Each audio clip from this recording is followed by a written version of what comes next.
Yo,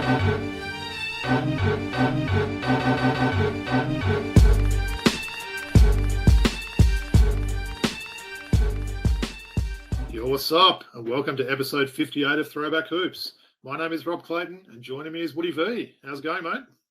Good to be back, Robbie. Second episode of the year, actually first official episode of the year after our mailbag episode last week. So great to be with you as always, my friend. It's kind of regular one, I guess, right? Yeah, no. Yep.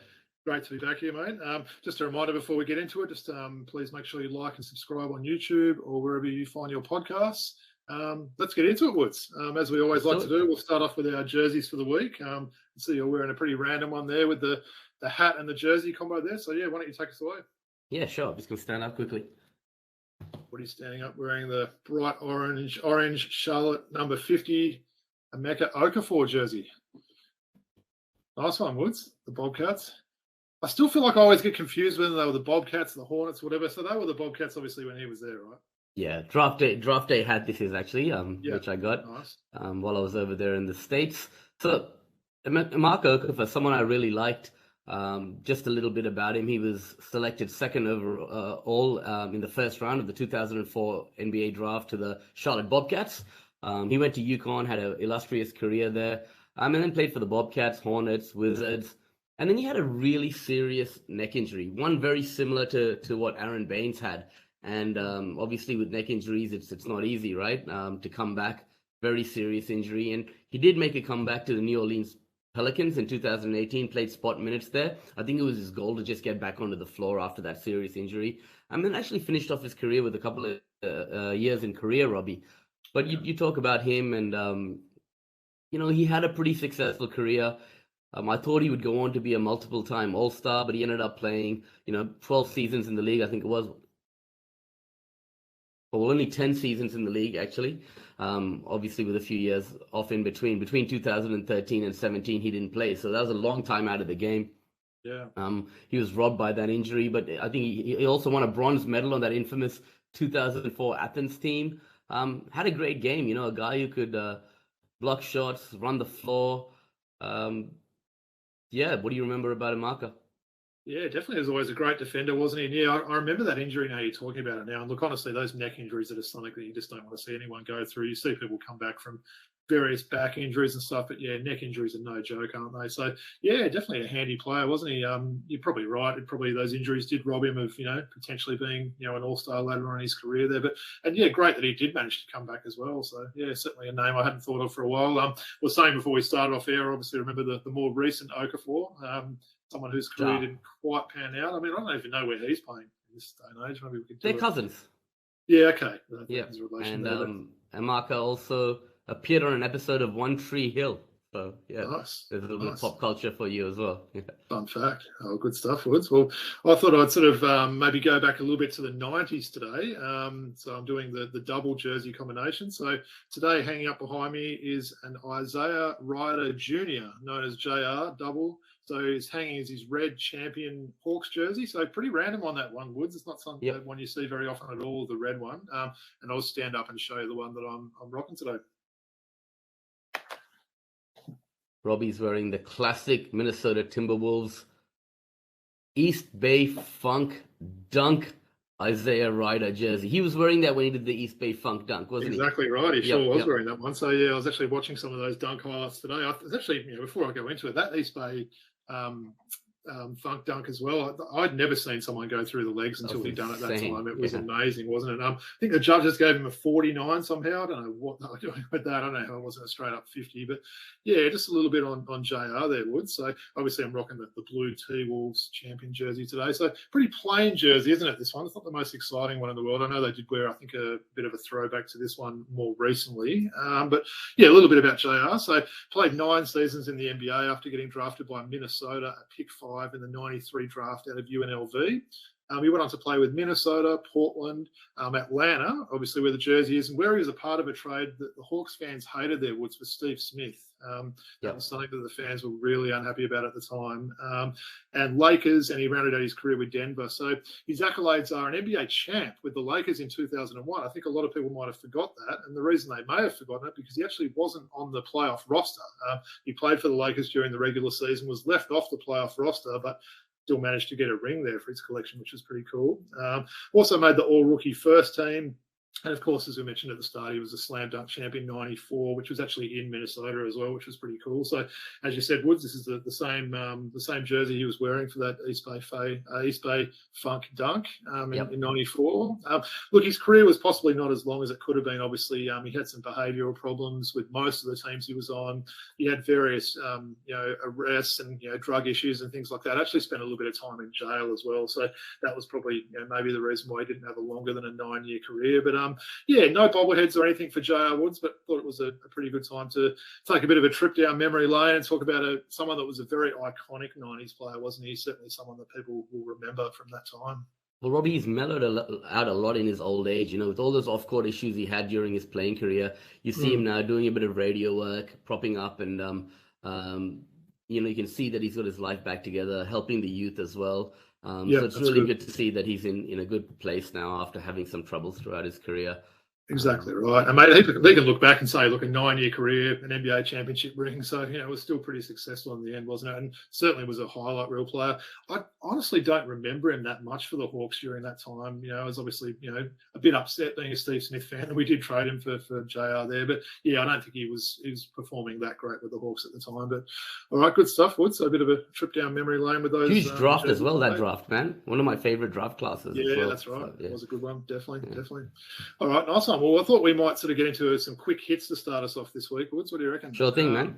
So maybe we'll start off with some NBA. So at the time of recording, it's Wednesday, the 11th of January. So I wanted to talk a little bit about a guy that's been absolutely on fire lately. Actually continued that today. That's, of course, Luka and his Dallas Mavericks there. So Woods, they're currently fourth in the West. They're 4 games over 500 after losing to the Clippers today. But just wanted to see what your thoughts were on Luka. How impressive is the play of him been of late, given this isn't a great roster?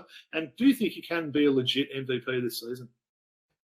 Yeah, look, he just had his 9th triple-double of the season, a few days before this game. So they lost today. I didn't check that. So they're 23-19 now, right? That's right. He got 41 points, but he just missed out on a triple-double. Yeah. Well, he has a high usage rate, and, it's not always the most fun to watch. You think about James Harden and the Rockets teams that he was on when he'd always have the ball in his hands and, but the thing is, you can't argue with what he's doing over the last 2 weeks. Check this out, man. He's averaging 40.3 points per game, 11.7 rebounds, 8.8 assists, 1.3 steals, shooting 50% from the field. This is like a video game stats, man. And you've seen the play of Christian Wood and Tim Hardaway Jr. Go to another level. I mean, they're playing well around him and fitting around him. Well, that's the thing about Luka. Because he has that high usage rate, you got to learn and adapt to play around him. But you can't argue with the results. Mavs are 4th in the West, I think, now after that 23-19, right? I'm just not sure about that play come the playoffs. When you've got a guy with such a high usage rate, can they go deep and win the championship? I think they might go to the 2nd or 3rd round. I'm just thinking here with that team that they've got right now. But in terms of being an MVP candidate, it's the most valuable player. Your team's got to be doing well. I think he's got a really good chance. I think he might even be the front runner because he's just putting the team on his back. I think a big man in Denver might have something to say with that, but I honestly think it's probably a 2-horse race between the two guys. Obviously, the Joker and Luka there. It may even come down to a little thing like who's got the best team record at the end of the time. I could see the Mavs maybe sliding a little bit down because we said 4th at the time of recording in the West. You could see him sliding down to maybe that 6th spot. I think if Denver can maybe maintain that 1 or 2 position there, that may be enough. But then there's also the voter fatigue, isn't there? Do voters want to give Joker the 3rd one? But I don't see why they should take it away from him because of that. Because I'd love to see it. I mean, obviously, I think it's happened once in our lifetime, right? That was Larry Bird in the 80s, winning 3 times in a row. So you think about some of the superstars we've had since that time that have never been able to win 3. So but he's certainly been putting on a show, hasn't he? I mean, obviously saw him getting that crazy sort of rebound off the missed free throw and sort of forcing that game to overtime there. So interesting to see how he's going.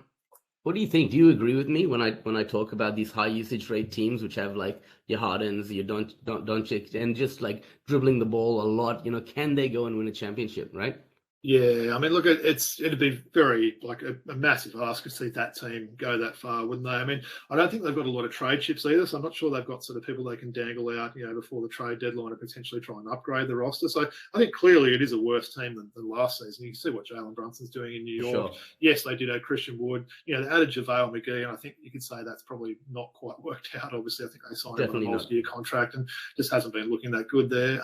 But yeah, I think you're right. I think it's going to be, maybe second, even, getting through to those conference finals would be a great achievement, but also wouldn't be surprised to see that team maybe go, one and done perhaps in the playoffs, given how tight the West can be. So interesting. You can plan for a guy like that better over a 7-game series, and we've seen that exactly in the past, right. Playing that way, right? So yeah, and sort of put the pressure on those guys, your Dinwiddies and those sort of guys to step up. Obviously we'll see what happens there. I wanted to talk a little bit about Indiana Woods just before we go on to that one. I just wanted to quickly ask you. We saw the news come through that Kevin Durant's got the injury and he's going to be out for about a month. How do you think that will sort of impact Brooklyn? Because they've been really playing well at the moment. What are your thoughts on that KD injury? Yeah, look, they've been playing really well and they've got a bit of breathing space. So 1 month, the All-Star break is when? Coming up soon, right? It's later. It's like mid-February this year. So it's about a month away, yeah. Yeah, so hopefully he comes back after the All-Star break and they can make a nice run. Ben Simmons is playing great. Hopefully this sees Patty Mills and Seth Curry step up a little bit now, because there's going to be minutes to be had now. And Patty Mills has been out of the rotation. Sure, they don't play the same position, but it might open up some more playing time for him. So I think they'll be able to stay afloat. And the fact that they've done so well lately and got a little bit of breathing space means they should be fine. Kevin Durant is always getting injured once a year these days. Do you know what I mean? It's just the usual story. But luckily, it's only going to be a month. Hopefully, like it's been reported, he comes back after the All-Star break and they make a real push going to the playoffs. I like that team this year. Definitely, and it might make those Eastern Conference starters a little bit easier because obviously there was 4 people for that frontline position there with Embiid, Antetokounmpo, Jason Tatum, and KD. So it might make the voters' choice a little bit easier there. So all right, so I mentioned Indiana there. So that was another team that's really surprised me this year, to be completely honest. I know we have talked about him a little bit on the show, and shout out to Phelpsy there, who we know is a loyal listener of the show and a big fan of the Pacers, but what they're doing at the moment, Woods, is pretty amazing. They're currently 5 games over 500. Look, I don't think anyone would have picked them to be at that stage. Obviously, we're getting towards the halfway mark, not far away from that this year. What do you think about their way they're playing, and how much has that surprised you so far? It surprised me a lot. And I mean, we did our predictions at the start of the year, and one of them was who's going to have the worst record in the NBA, and I predicted them to have the worst record. Did you have that, did you? I did. So I was going to say, Phelpsy, man, I'm sorry, man, for saying that, but I'm eating my words. What do I know, right? What do I know? But look, they're 23-18 as well. Last I checked, right? They're 5 games over. Yeah. 5 games over. The East is a bit stronger, obviously, than the West this year. So I think they're sitting at 6th, if I'm not mistaken. But they're well and truly in the playoff picture out East. And look, it's beginning to look unlikely that they're going to trade, the likes of Buddy Hield and Miles Turner. I mean, these veterans are proving to be perfect fits next to the young core on this team, Robbie. And you see guys like Aaron Nesmith, found he can be a quality role player in the NBA. He was almost sitting at the end of that Celtics bench, not playing at all. Wasn't sure if he could have a future in the NBA, but he's found a role here on this team. TJ McConnell, never thought he would last more than 1 year in the NBA. And look at him now as a veteran on this Pacers roster. It's the sum of all parts that make a good team. And you see here, they've got the pieces that can help the veterans, helping the young guys off the floor. I know you're going to talk about your main man right there, right? So talk to me about him, man. So you're talking about my buddy, are you? No, I'm talking about. I'm talking about Halliburton. Halliburton. Oh, look, I'll start with Buddy before we go into it. I mean, have a look at that guy's game logs there. He's having a career season this year. He's on track to get his most ever threes in a season. He's just. I think if he gets 2 threes in a game, it's almost considered a bad game. He's regularly getting 5, 6, 7. He's actually contributing in other ways too. So that's been really good to see. Obviously, we know that's my daughter's favourite player. So I sort of keep a bit of an eye on Indiana and end up watching these random games on League Pass when they're playing teams there. But yeah, Tyrese Halliburton. Obviously, we saw him come over in that trade with Buddy last year for Domas Sabonis. And I think that's working out to be a reasonable trade for both teams at the moment. Obviously, Halliburton's the youngest sort of player there, and we'll see how good he ends up being. But would you say he's a lock to make the All-Star game this year, Woods? I mean, I wouldn't say he's a lock, right? But I think he should on merit get there, right? I mean, it could come down to it's like maybe between, say, him, Trey, Jalen Brunson, those sort of guys like that. I think if it comes down to them, Pacers have got the best record. I think they probably deserve to have a representative, at the game. And look, as I said, I watch him pretty closely. He is really, really impressive. We know he's a great passer there, but his IQ is just off the charts there. He's definitely improved his 3-point shooting as well. I think we saw him hit, was it 10 threes in a game, maybe a week or two ago? Yeah, it was, yeah. No one would have thought that, with his rookie season there. So, I sort of encourage people. I'm sure there's a lot of people that haven't seen a lot of Indiana. They're not that kind of, glamour team that people would watch on League Pass. They're hardly ever on ESPN these days. So if you get a chance, watch them play there. And, we'll continue to see how this goes. But they're certainly in front of a lot of teams in the East that people would have thought would have been better this year, right? Teams like Miami, Chicago, Toronto, Atlanta, sort of teams like that just off the bat that they're, quite a few games in front of there. So, all right, good stuff, Woods. Well, a guy like Aaron Nembhard, a guy like Aaron Nembhard, the rookie, not many people would have heard of him coming into this draft, right? Yeah. And he's proved to be a really, really good player for this team. One guy gets injured, he steps into the starting lineup. I mentioned Neesmith earlier. They got that next man up mentality, and it's incredible what they seem very close as well. You watch the sort of body language and everything else like that. They all seem to be sort of having each other's backs and stuff. So as I said, certainly encourage people to check them out, and it's very interesting to see their success this year. So, all right, good stuff, Woods. That was a little bit of NBA there. Thought we'd have a quick chat before we get into sort of NBL talk about the WNBL. I know, obviously, sure. The viewers know we're obviously paying greater attention to the WNBL and really enjoying things. I wanted to talk to you about the performance of Sarah Blitzarves last week. Unbelievable. For those that didn't see it, she was part of the Southside Flyers' big 18-point win over the Melbourne Boomers there. So that was impressive enough in itself. But Sarah had a WNBL season high 41 points, shooting 15 of 17 from the field. How's this, Woods? Including 6 of 6 3-pointers, 5 rebounds, 2 steals, and 2 blocks. So I know you're a big fan of Blitzarves there, Woods. Talk to me about her amazing performance. And do you think the Flyers are a legit chance this year now? Yeah, they're playing well, aren't they? And she didn't even miss a free throw, by the way. And we talk about the Melbourne Boomers being huge. It was a huge game, and it lived up, to.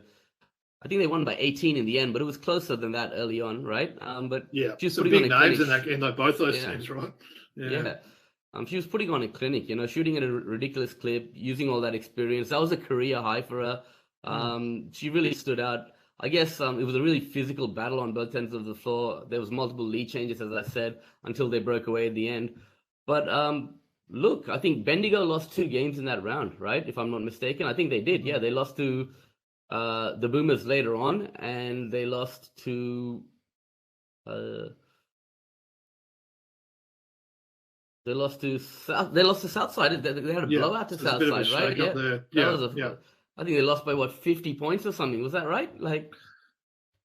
I'm 100% sure of that one. Off my top of my head. 118 to 72, right? So that's an absolute blowout. And this is a team, the Bendigo Spirit, that were looking at being a championship contender. They've actually fallen out of the top 2 now, and you've seen the ladder. It looks like. I was going to say, with the ladder there, Woods, would you say it's pretty likely that there's going to be a Victorian team that does win it this year? I mean, obviously they're 1, 2, and 3. With apologies to my mate Loz from the Townsville there, it does seem like it's going to be one of those Melbourne teams, doesn't it? Definitely. I mean, Southside have just beaten 1 and 3 on the ladder, and won by 18 points, won by 56 points, man. That's crazy, right? Yeah, pretty impressive. And it was the experience they've got there. LJ's doing a thing, right? Yep, and then you've got Blitzarves, and I think they got a good chance of taking it all, man. It's going to be really a good contest going into the postseason. As we said, those 4 teams, the 3 Victorian teams in Townsville are the ones that are going to go through to that postseason. Yeah, definitely looking forward to catch some action tonight, of course. Just wanted to say before we get into the NBL talk, Woods, we're about just over 2 months away for the NBL 1 season to start. So, of course, we're going to be talking a lot about that again this season. Some of the teams are really loading up their rosters. I think it's going to be even bigger and better than last season there. So, really looking forward to sort of be covering that in a couple of months. But anyway, let's talk about a little bit of NBL, right? Let's do obviously round 4. I'm sort of always forgetting when the round starts and ends. Round 14 started last night. As I said, it's Wednesday the 11th, so there was a doubleheader last night. Thought maybe before we talk about this current round, Woods, we might talk about a little bit about last round. Sure. Of course, we attended the game together on the weekend, Sydney versus Perth. Thank you for hooking me up a seat there. That great seat you've got with those members tickets, mate. It's very I can see why you enjoy going to those games every week. But yeah, just wanted to get a little bit on your thoughts on that game, and then I'll maybe talk a little bit about the Wildcats. I mean, the Kings look really, really strong. I mean, they're going to be the team to beat. I've said it over and over again. I think Matt McQuaid was saying that's 4 games in a row they've won by 10 points or more. They've got Illawarra, Brisbane tonight, Illawarra. So yeah, date of recording 11th of Jan. They got Brisbane tonight and Illawarra on Sunday. So I think that they could actually extend that to 6 games. But I mean, I guess the difference between the two teams is there's no big man that can really stop Cooks, you know, and Suarez was actually really good that night, did his job well. Geordie Hunter did his job well. I was just really impressed, you know, a well-oiled machine. The few games the Kings have dropped this year, they actually probably should have won, right? They could easily have won the majority of almost all of their games this year, right? So I did enjoy watching Ty Webster play alongside his brother. That was the highlight of the night for me. But yeah, the Wildcats were never in the game, but it was good to be with you, bro. Definitely. Hey, talk to me a little bit about Chase as well there, Woods, because I know you said to me at the game you probably don't think he's getting enough credit for the coaching job he's doing there and the development he's done with players. What's your thoughts on Chase Buford? Definitely not. I mentioned to you Kawhi Noi, right? And the kind of his game's gone to the next level under his tutelage. You can see that, you know, a guy like Suarez is learning from him. He goes over to Tim and goes, well done, Tim, you know, when he's done well, or well done, Kuat when he's done well. He's a real players coach, and we saw last year with Wani Swakala-Bullock how well he developed, right? Some of these guys were in NBL purgatory, right? You know, Wani barely played in Perth. Then you had Kuat, who was criticized for being unfit and overweight at Cairns. Would he get another opportunity? Well, he got that opportunity under Chase. And we talk about a guy like Sean Bruce, right? You know, playing under Gaze, he was not nearly the player that he has developed into. I know he's a bit the older statesman on the team, but Chase uses him beautifully. So I just think that when you talk about Coach of the Year, people talk about Coach Modi, people talk about Coach Adam Ford. But what about Chase Buford? You know, I mean, he does have a great roster. That's true. But look at the X's and O's that I just spoke about, right? And yeah, great players coach, great development coach as well. So yeah. So everything's good apart from his haircut, right? That's not so good. Yeah. But he dresses well too. I know we were talking about that in the game. Some of the coaches, he put some of the coaches to shame there, doesn't he? So, no, well said, I think. Woods. I think he's got a policy there, you know? You got to wear suits, right? So you see, you know, smart on the bench, aren't they? Coach Kickett and Kevin Lish in the beautiful suits, and I like that, man. Definitely. Coaches should wear suits, okay? Not these NBL polos and shorts. You're passionate about that. Wear your suits if you're a coach, man, right?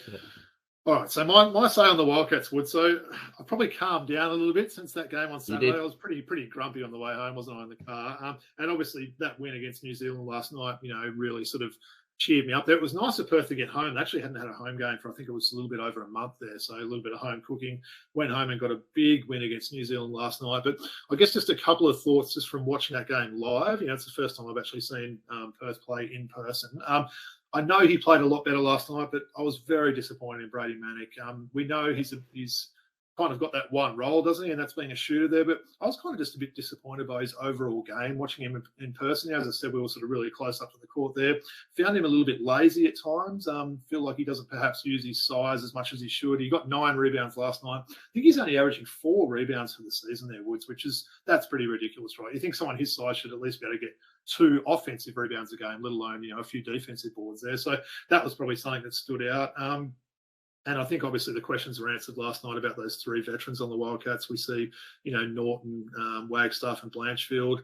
You know, I think they probably need to make a call. We were saying after the game, I think Norton might get another go next year, you know, if he's prepared to accept that bench role and come on and play some defence there. But I think, you know, as I said to you when we left, that was the last time I'll see Jesse Wagstaff play unless they, you know, play Sydney in the playoffs and I get to see him live.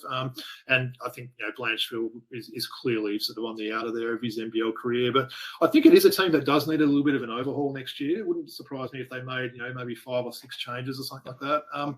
I would like to see them get these imports right. I think you can forget about the Bryce Cotton thing being naturalised. Just until that happens, I won't believe it sort of thing. Thomas has been a lot better lately, though, hasn't he? Really he's played better against some of the big guys there. But, you know, I guess, Matic has some good games there. So you get really down on him, then he has a good game like last night, then he goes missing for a few games. But I just think our overall recruitment, you see a team like Cairns with the way they've recruited imports over the last few years and everything else like that. So yeah, that's probably my take there. But it was interesting last night to see how much really shortened the bench, wasn't it? It was, and I said to you today as well. They play 1 to 2 games a week, and they're 40-minute games. I don't see any problem with what he did there. You don't need to be playing 8, 9, 10 players there. So I think what he did seemed to work there. Wildcats are in action again I believe on Sunday. So yeah, no. So it was definitely good going to the game. Again, thanks for the hookup for the seats there. And yeah, it's a shame they've only got the one game there this year, Sydney. They've traditionally Perth. I mean, they've traditionally had 2 games here that we've always gone to, but just the one game this season. So yeah. Yeah, I mean, yeah, you're right. DNPCD yesterday for Toddy B, and 3 minutes too many for Mitch Norton, maybe. You know what I mean? Maybe. Right. But yeah, I agree. I agree with everything you said. Yeah. Hey, Woods, before we go into the preview for this round, I wanted to put you on the spot there. So I was having to think about the import trios in the NBL today. Sure. I kind of came up with what I think might be the best 4 teams. So in my opinion, the best 4 teams with a trio of imports would be Cairns, Adelaide, Melbourne, and New Zealand. So Cairns, Adelaide, Melbourne, and New Zealand. I want you to rank those 4 in order from 1st to 4th. Okay. I love putting you on the spot too, by the way. Pardon, Brantley, and Brown in New Zealand, right? Mm-hmm. Yep. I'm going to go with them at 1, right? Okay, yep. Then I'm going to go Hogue, Scott, and McCall, Cairns, number 2. Great trio, that one. Yep. Great trio. And then I'm going to go IC, Ian Clark, my man, Robert Franks, and AC, Antonius Cleveland, Adelaide 3. Melbourne, Melbourne's still pretty good. I think it's maybe sleeping on them a bit, right? Marcus Lee's come good, you know what I mean? So I really like Marcus Lee. They should have got him at the start instead of what's his name? What's the old mate's name? The original import they cut. Yeah, name escapes me now. Having a blank now, man. Yeah, me too. Been a long day. Jordan Caroline. Yep. So Marcus Lee, Xavier Rathan Mays, or Rathan Mays, whatever you want to call him, and obviously Rajon Tucker, right? Yeah. I think, look, they're definitely 4th, right? Just because of the impact that the last Lee and Tucker probably are just a little bit behind some of those, right? Fair call. Yeah. I think you've rated those 4 well, and I love putting you on the spot. I think you've done well. The only one that I think maybe I definitely agree New Zealand's got the best trio. The Adelaide versus Cairns option, you could maybe sort of go either way. I think probably the Adelaide players have got a higher pedigree there in terms of names there, but you can't deny what those Cairns guys have done this year. I know we're both really big fans of DJ Hogue there. I mean, he's a player. If the Wildcats could suddenly trade Brady Manick for DJ Hogue, I'd be all over that one. So, yeah. And you think with all the resources Perth have, right? With their recruitment and scouts and everything, and an under-resourced Cairns outfit that a community-based team, that Perth would do a better job of their recruitment, right? Going back to this. And Cairns have been nailing him for a few years now, haven't they? Yep. We saw obviously Space Cam Oliver. He was a big pickup. Gotti Machado, DJ Newell. What a great import trio that was. Right? Yep. No, they had some great ones there. So, all right, Woods, good stuff. All right, well, maybe we'll bring up the games for this week. As I mentioned, the round did start last night, so those 2 games, obviously, we saw. Tasmania getting up in a close one, ended up being very close at the end against Illawarra, and then the Wildcats winning an equally close one. But yeah, why don't you maybe take us through those other games, Edwards? Well, we can see the results there, so let's just quickly talk about them. So the Hawks 89 and the Tasmania Jack Jumpers 92. That was a must-win game for Tasmania. I mean, every game's a must-win game for those guys sitting between 4th and 8th on the table. Just quickly on our boy JJ, and the Hawks, they're undermanned. They've lost Peyton Seaver for the season. They've lost Michael Frazier for the season. 4 imports they've lost for the season. That's in addition to King and Robinson, right? Yeah. They're really fighting, and they're in every game. And, we're playing them on the weekend, so we got to not take them lightly, right? Mm-hmm. Yep. All right. Talk to me about your Wildcats last night. Hey, is that slide missing a couple of games there, Woods? Yeah, I put him on the second slide today because perfect. All right, so no, I guess tonight's game. Yeah, as I said, a Wednesday night game. Always good to have a midweek game. I think Sydney's just looking too good, aren't they? To get back on the road where they certainly play well. So I think the Kings will sort of be fine for that first game we've got tonight.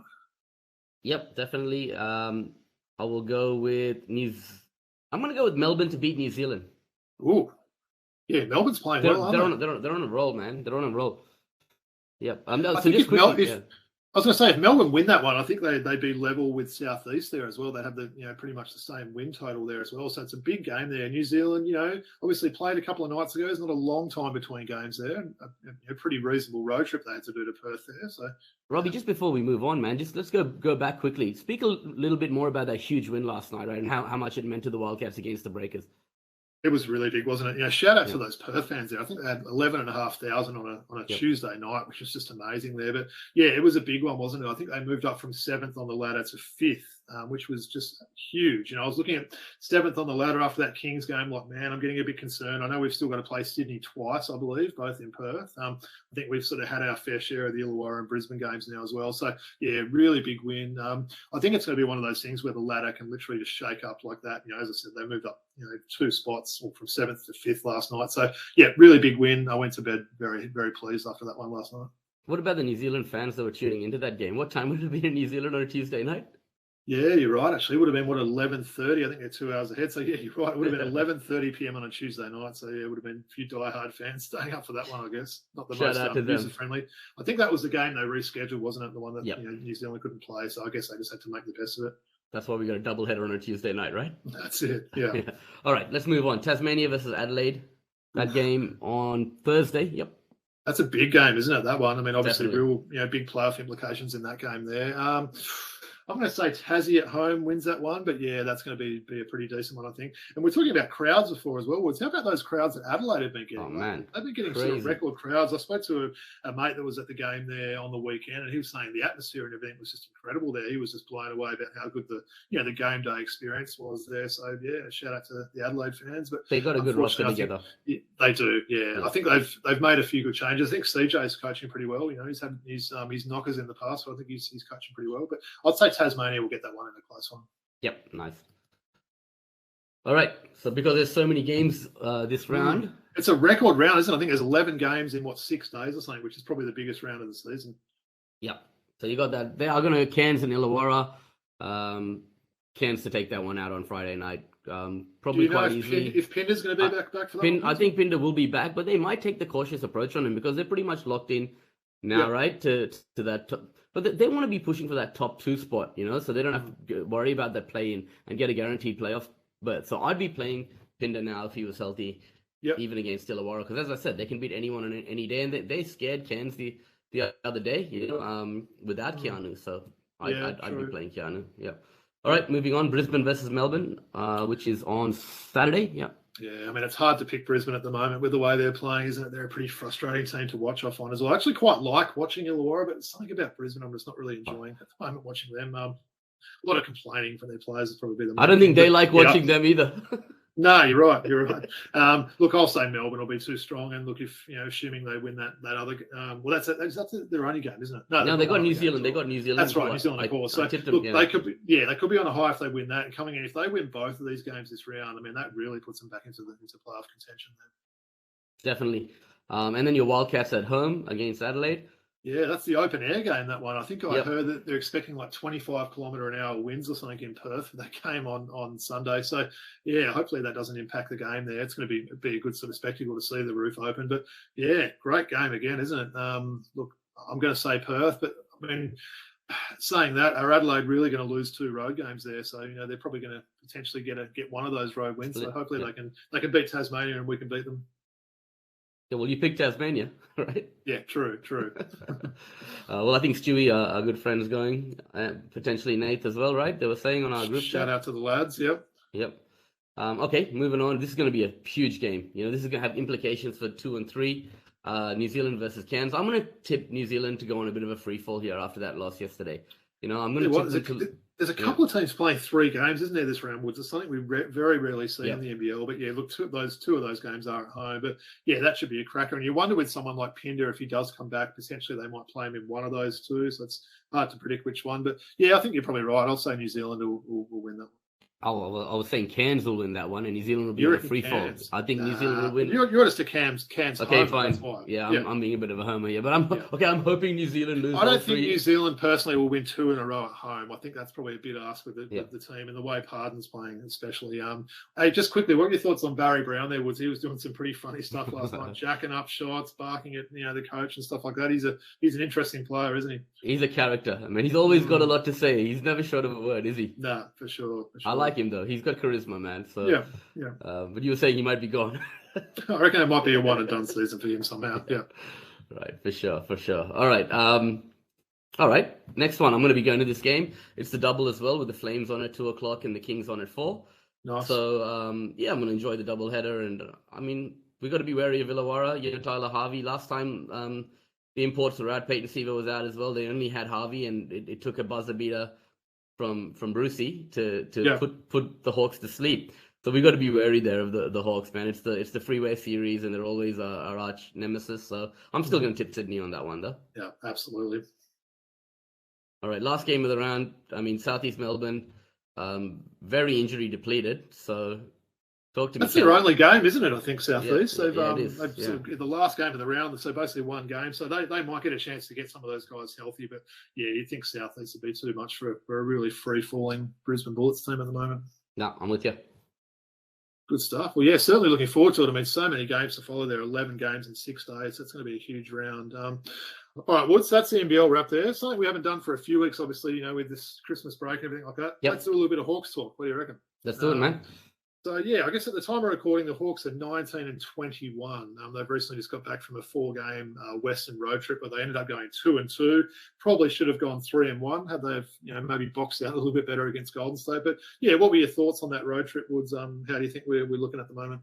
Not too bad, but that loss to Golden State in double overtime was really frustrating. And we were talking about it the other day, right? Like, some of Trey's decision-making down the stretch leaves a lot to be desired. But, yeah, I mean, I'm just not sure about us. 19-21. Are we good?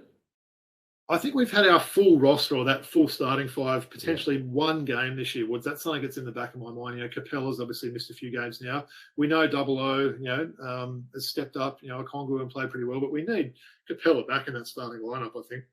I like our roster personally. Yep. I'm not just putting the Homer cap on there.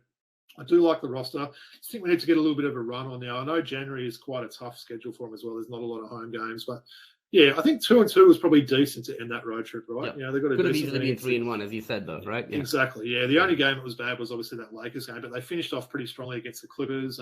Nearly gave the lead away. That's the thing that sort of seems to still be bothering me. They do give a lot of leads away. We've spoken as well. Nate McMillan's known as a defensive coach, but we just seem to regularly be letting teams score, 120 odd on us. I know that's the nature of the NBA this year, but I'd like to see our defense improve a little bit there. But yeah, some decent signs. Well, tell me some more positive stuff, Woods. What are you liking from the team, and maybe who are a couple of players that are impressing you at the moment?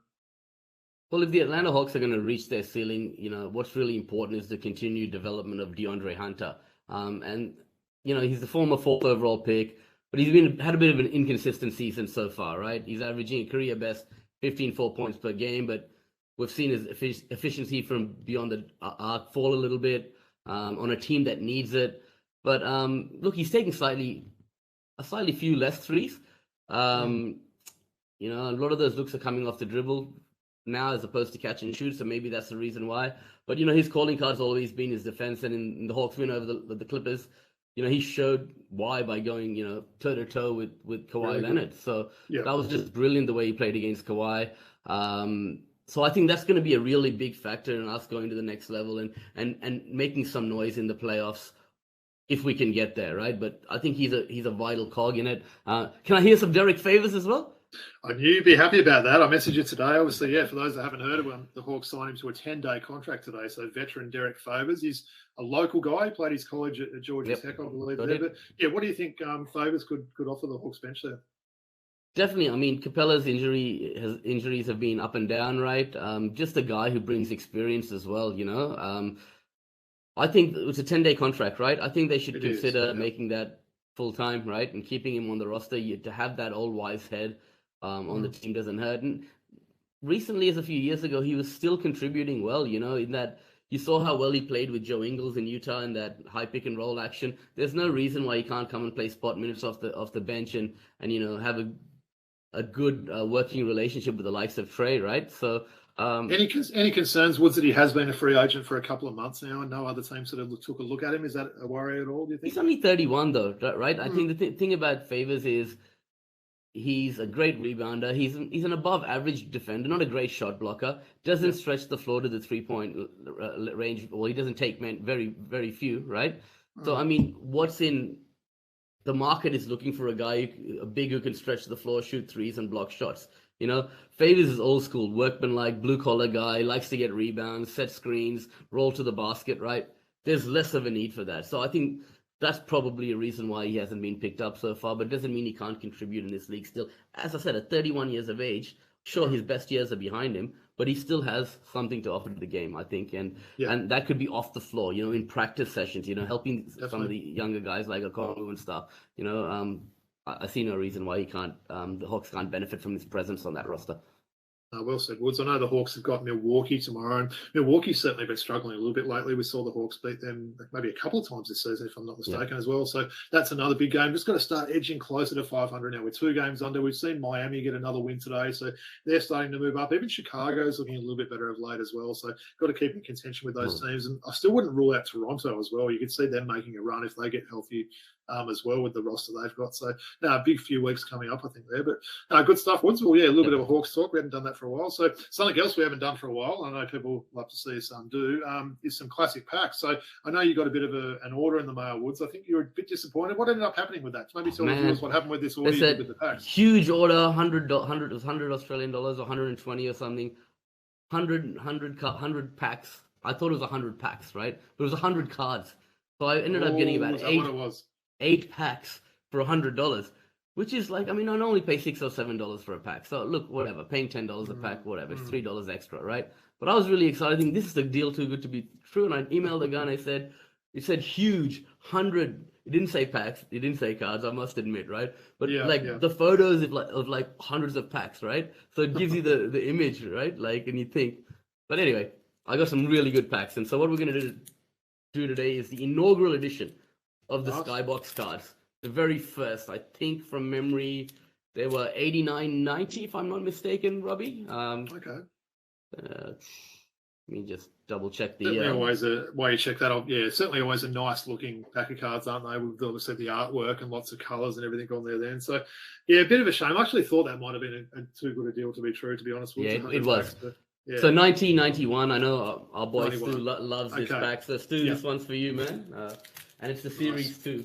So I've got a few nice hoops and upper decks and flares here. So we've still got packs for 8 weeks, man. So. Very good. Well, let's hopefully I'm not too rusty and I can get a few of your clues today pretty quickly. This is golden years for me, man. When I first started collecting cards. So. Yep. All right, we've Canadian. We've got this guy's card a lot of times. Big man. Played with. Got a beard. Beard. Played with. Let me give some clues, man, for the audience. No, I know who it is, but give some clues. Yeah. Played with Jordan on the second three-peat. Really good guy. We see him feature in the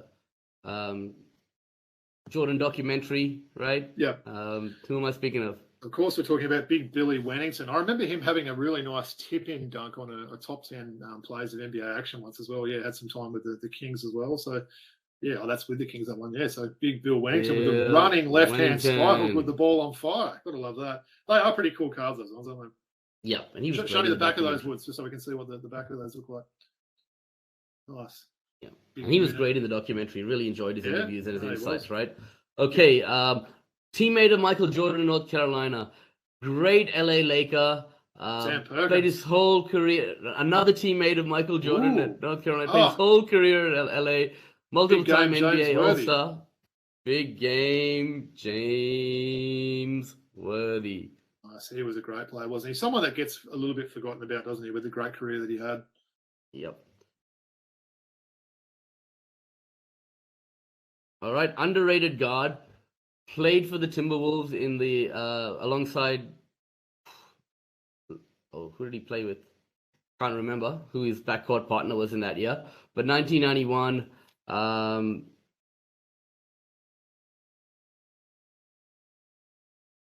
Okay, he's got his namesake was a big man for New Orleans later on in his career. Golden State, San Antonio. Timberwolves, number five, very similar jersey. Yep, yes, exactly. Yeah. Very similar jersey he's got under the one you're wearing right now. I was a big fan of Doug West. He was a high flyer back in those early 90s as well, so it was regularly. Who's his backcourt partner? Who's the starting point guard on Probably that? Probably would have been Pooh Richardson. Oh, Richardson, exactly. Yeah. He was too, right? Yeah. Okay.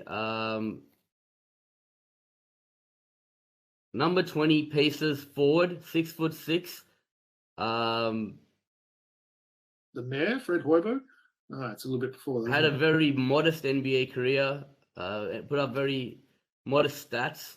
LaSalle? No, he had I don't know much more about him. These don't even say the college on the back of them. So I'm just going to tell you. George McLeod. Oh, George McLeod. Of course, we know he was a three-point shooter there. Had some good time with Dallas. I think he might have held that three-point shooting record for a short time there. He was a real gunner, that guy. So, yeah, I didn't mind George McLeod. Only averaged 2.7 points per game in the 89-90 season. Yeah, okay. I think he was early days for him then. Stu, this one's for you, okay? I know you're going to love this. This guy's little-known white guy forward, 6'8", from the New York Knicks, averaged 1.3 points per game. I'm pretty sure Stewie's pulled this guy's card before and waxed lyrical about him. Number 3, I'm talking about. I'm blanking on this Stewie, guy's you know name. who I'm talking about, man. I know he'd be shouting it out if he's listening. Little-known white guy, right? What was this guy again? We had to look him up. We had a laugh. Yeah, tell me this one. I'm not going to. Brian Quinnett. That's right, Brian Quinnett. Shout out, Brian Quinnett. Yeah. I think Stewie pulled this exact same card, right? I think so. Yeah. Legendary Phoenix Suns coach. Worked with the Suns during this period. Cotton Fitzsimmons? Yes, Cotton Fitzsimmons.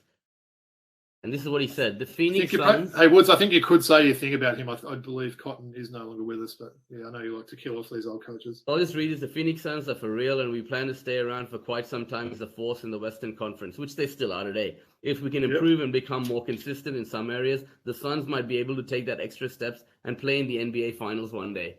And they have done so. Didn't it? Yes. It happened. Yeah. All right. I have no clue about this guy. All right. He averaged 6.7 points a game for the Clippers. Probably played alongside Charles Smith, Ron Harper, Danny Manning, Joe Wolf. I'm talking about... What number is he? Harold Ellis? Number 2.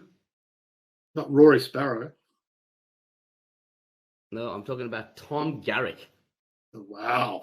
Yeah, that's going back. I do remember him, but I know nothing about him. So I wouldn't say it's the most marquee pack so far, isn't it? With Brian Quinnett, Tom Garrick, some of these sort of guys. But maybe pull out a superstar for us coming up. Okay, this guy played for the Spurs in 1990-91. Also had some time at the Milwaukee Bucks.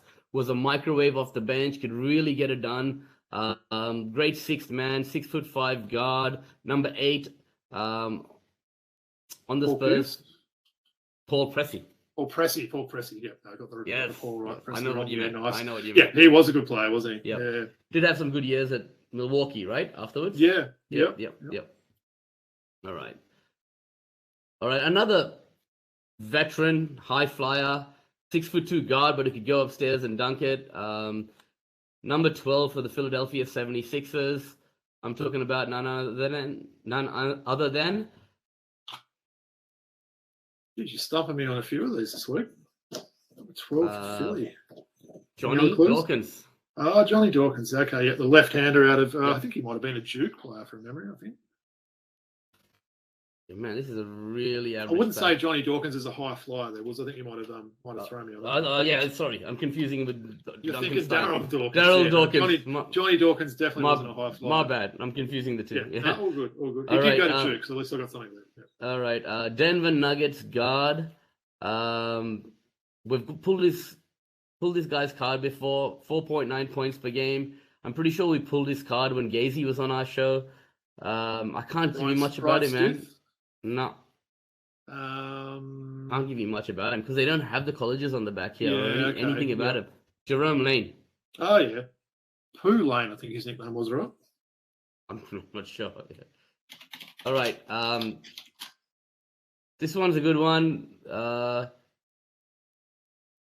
This guy was NBA draft pick for our Atlanta Hawks. in the 89-90 seasons.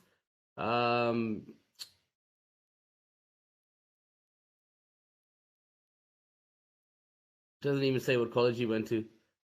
Ramil Robinson? Ramil Robinson. Nice. He went to Michigan, of course. Yep. Yeah, nice. I remember those old cards. So I think that was the same year with like what Derek Coleman, Kendall Gill, Gary Payton, those sort of guys. Oh, I seem to remember those. We've got a checklist. Oh, look, For it's Atlanta a Hawks. though. Hey, read out the team. Read out the team at least before you do anything with that. So we got John Battle, John Concac, Moses Malone, Glenn Doc Rivers, Alexander Volkov, Spud Webb, Dominique Wilkins, Kevin Willis, Ramil Robinson, Tim McCormick, Sidney Moncrief, and Bob Weiss was the coach, right? Yeah, good old Bobby. So you're still going to do your thing, Woods, even though it's our team? No, I'm not going to. You're not going to? No, I've got to keep this one, man. No, you got to keep it. That should look kind of cool, right? So normally for the viewers that haven't seen us do this before, if we get a checklist, normally Woody rips it up, chucks it over his shoulder. But given this one's the Hawks and it's a nice looking Skybox card, we'll keep that one. Yep. Probably one of the greatest shooters of all time, okay? This guy's life was cut short tragically before he could go to the heights that we would have seen him go to, all right? None other than Drazen Petrovic, because that'll be a Portland card too, right there. Portland, Drazen Petrovic, and I recently got his Nets jersey, remember? You did. Hey, Woods, that's one of those rare cards where there's actually other players on there, right? Normally they've sort of managed to sort of make it so it's just the one player there. But yeah, Bo Kimball and Ken Norman are on there. Ken Norman, nice. Yeah, no, you're right. Talk about a career cut short. He was just a special player to watch. And if those don't know a lot about him, watch that documentary they made a few years ago. Once We Were Brothers. Yeah, bloody D, that's him, mate. Yep. Dino Raja, Tony Kukoc, all those guys, man. Okay, this guy was a forward for the Cleveland Cavaliers. Number 52, would have played alongside Craig Elo and Brad Doherty, Mark Price. Ron Harper might have been there for the late 80s for as well. He averaged 7.3 points a game. He's got John Hot Rod Williams. No, God. Forward, sorry, forward. 6'7" forward, sorry. Yeah. Number 52. Yep. All right. Chucky Brown. Oh, Chucky Brown. Okay, yep. Man, we got some interesting cards in this pack. We got it. Is that it? One more. Okay, this guy's got the same surname as the Iceman, but that's all I can tell you about him. And he played for the New Jersey Nets, number 24. Oh, Derek Gervin. At least I finish off with nailing one. Wow, that's a pretty ordinary pack, wasn't it? So we had James Worthy. Was there anyone else that actually had a half decent career in that pack? We had James Worthy, Bill Wennington, Doug West, George McLeod is all right. I guess Brian Quinnett, Cotton Fitzsimmons, Derek Gervin, Chucky Brown, Drazen Petrovic, Ramil Robinson, Jerome Lane, Johnny Dawkins, Paul Pressey, and Tom Garrick, whoever that is. That was a horrendous pack. That could be one of our all-time top three. But that makes it interesting, doesn't it? Sort of seeing some names and everything we haven't thought about or talked about on the show. So, good stuff, Woods. So I'll enjoy that. Well, that sort of brings us to the end of the show now. Just wanted to obviously thank everyone for tuning in. As I said at the start of the show, please make sure you like and subscribe to our videos on YouTube or wherever you listen to your podcasts. Just a reminder where we can be followed. Our Twitter handle is Throwback Hoops. Instagram is throwback.hoops, and our email address, throwbackhoopspodcast@gmail.com. Woods, you want to give your shout-outs? Yeah, look, Patreon, we appreciate all your support. Thanks so much, and keep tuning into the show. And yeah, can't thank everyone enough for all their support through 2022. And we hope to garner that same support in the new year. Hey, I know we had some good feedback for those random Hawks jerseys I had last week. We had a few comments, across the various channels about my Dan Dickow and Pero Antic jerseys. So yeah, that was fun to sort of bring those ones. I know you put the pictures up on socials today for those ones. So I appreciate the feedback. It was nice to meet some of our listeners at the game on Saturday, wasn't it? That was cool. So shout out to some of the guys there. Yep. Should say as well, Wood. So I think we've got one more regular episode. You're actually going to be going overseas for 10 days or so. So one sort of regular show that we'll do next week. Then I'm going to be getting a special guest for the week after. So we might have mentioned it in the Mailbag episode. Still negotiating at the moment to see who we can get, but we'll definitely still be putting out a show that week that you're away there. So hey, Robbie, just one more shout out. I caught up with the basketball blokes who were on a road trip in Melbourne. All right. Awesome guys. They just came up to me and said, "You're Woody from Throwback Hoops." We hung out the whole day after the game. They do a great job over there. Listen to their show. They gave me a shout out on their show recently, and so I'm doing the same. Anyone who plays NBL fantasy, listen to the Basketball Blokes. And look, guys, we're looking forward to collaborating with you and having you on the show shortly. Yeah. Sounds good. No, big shout out to them. Well said, Woods. All right. Well, I think that's it for another week there, Woods. Looking forward to do it all again next week. It's a big piece out from the Throwback Hoops team. Thanks, guys.